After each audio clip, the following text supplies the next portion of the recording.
ખબરોમાં બન્યા રહેવા માટે બેલ આઇકોન દબાવો અને એબીપી અસ્મિતાને સબસ્ક્રાઇબ કરો। ગઢડા ગોપીનાથજી મંદિરનો વિવાદ ચરમસીમા પર પહોંચ્યો છે। આક્ષેપ પ્રતિ આક્ષેપ થઈ રહ્યા છે। આચાર્ય પક્ષના એસપી સ્વામી અને દેવપક્ષના હરિજીવન સ્વામી વચ્ચે વકર્યો છે વિવાદ।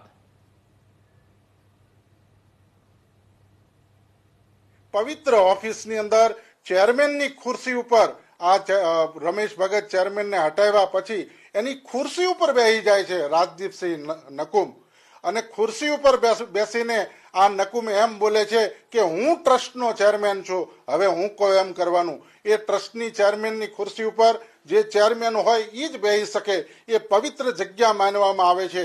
ત્યાં લોકોની આસ્થા અને શ્રદ્ધા જોડાયેલી છે। એવી પવિત્ર ચેર ઉપર ખુરશી ઉપર ડીવાયએસપી નકુમ બેસીને ગાળો બોલે છે અને ટ્રસ્ટીઓને ત્યાંથી ભાગી જવા માટે પોતાની ફરજો પાડે છે અને બીજા અધિકારીઓ એને સપોર્ટિંગ કરે છે।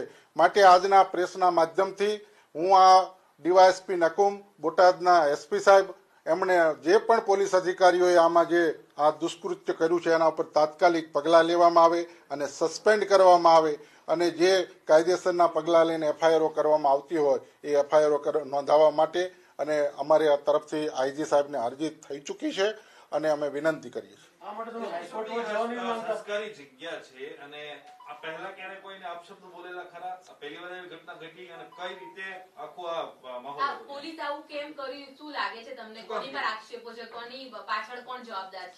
આ ટ્રસ્ટની અંદર છેલ્લા 1.5 વર્ષથી જે ઇલેક્શન પછીની બોડી આવી છે અને એમાં છેલ્લા 2-5 મહિનાથી જે રીતે નકુમ સાહેબ ગોપીનાથજી દેવ મંદિર ટ્રસ્ટની અંદર આવીને હરકત કરે છે, એનું સૌથી મોટું કારણ એ છે કે ગોપીનાથજી દેવ મંદિર ટ્રસ્ટનો જે વહીવટ છે, વિશાળ પાયે આ સંસ્થા સમગ્ર દેશ વિદેશની અંદર ફેલાયેલી છે અને એ સંજોગોની અંદર આ ટ્રસ્ટની અંદર આ જે હરિજીવન સ્વામી છે એ ચેરમેનની ખુરશી ઉપર બેસી શકે એમ નથી, ટ્રસ્ટી તરીકે રહી શકે એમ નથી।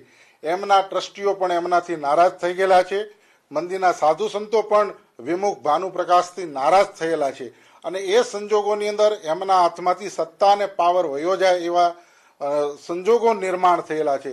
એટલે માત્ર ને માત્ર પોલીસ તંત્રને સાઠગાંઠ કરીને, આ પોલીસનો મિસયુઝ ને દુરુપયોગ કરીને આ જે ચૂંટાયેલા ટ્રસ્ટીઓ છે એના નિર્ણયો, એમને કાર્ય કરવામાં હસ્તક્ષેપ કરવો અને પોતે જે ટ્રસ્ટની સ્કીમ અને જોગવાઈ મુજબ આ ટ્રસ્ટીઓ નિર્ણય ન કરી શકે એટલા માટે આ ડીવાયએસપી પાસે ગાળો બોલાવવામાં આવે છે।